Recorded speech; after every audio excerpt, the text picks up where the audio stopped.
proper noun,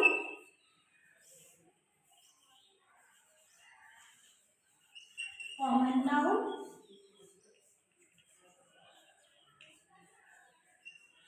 abstract noun,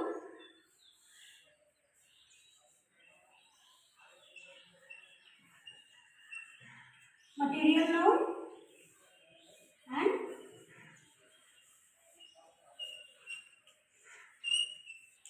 collective noun.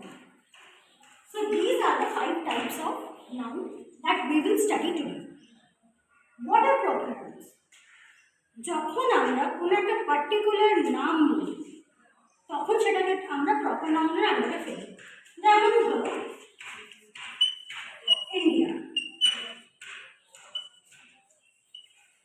Rahul,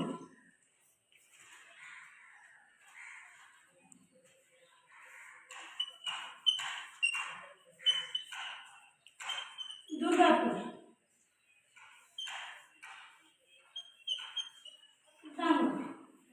এগুলো সবগুলোই কিন্তু প্রপার নাউন।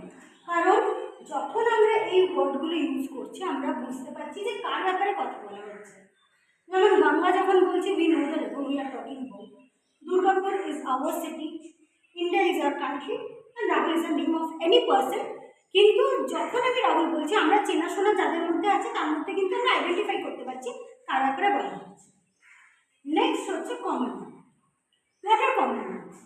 এই যখন আমরা এগুলোকে একটা ব্রডার টার্মে ইউজ করছি তখন সেটা কমন নাউন। যেমন ইন্ডিয়া হচ্ছে আমাদের কান্ট্রির নাম, কিন্তু যখন আমরা কান্ট্রি বলবো তখন সেটা কমন নাউন হবে। কারণ কান্ট্রি যে কোনো হতে পারে, সেটা ইন্ডিয়া হতে পারে, বাংলাদেশ হতে পারে, আমেরিকা হতে পারে, যে কোনো হতে পারে। এই কান্ট্রি যখন বলছি সেটা একটা কমন নাউন। নেক্সট হচ্ছে রাহুল। রাহুল কিন্তু একটা পার্টিকুলার ছেলের নাম, কিন্তু যখন আমরা বয় বলছি তখন কিন্তু সেটা একটা টোটাল সেগমেন্ট অফ পিপলকে বোঝাচ্ছে। বয় মানে ছেলে। এবার যখন আমি ছেলে বলছি সেটা যে কেউ হতে পারে। সেটা আমাদের ক্লাসে যদি বলি ছেলে, তো একটা ক্লাসে যদি 5 জন ছেলে থাকে 5 জন কিন্তু সেই ছেলের আন্ডারে আসছে।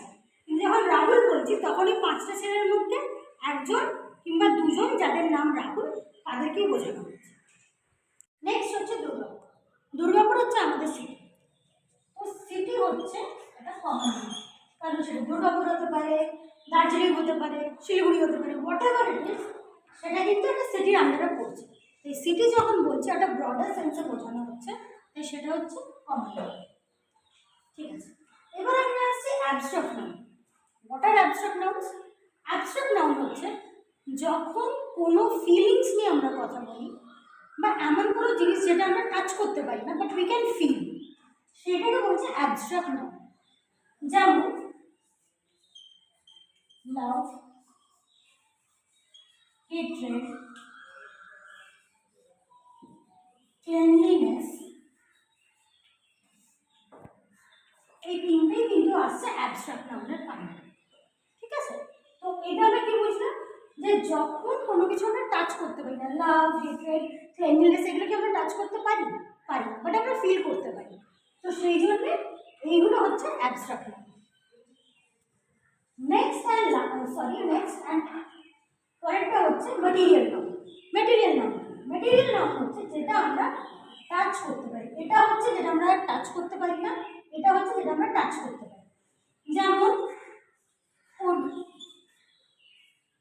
Still,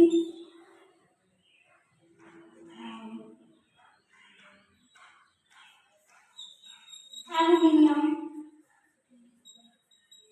etcetera.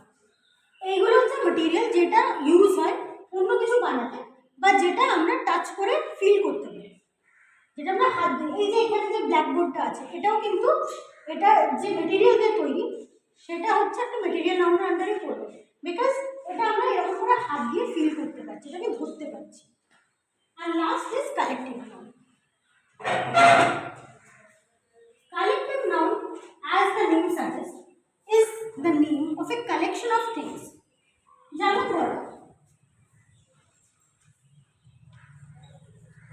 band of boys, jury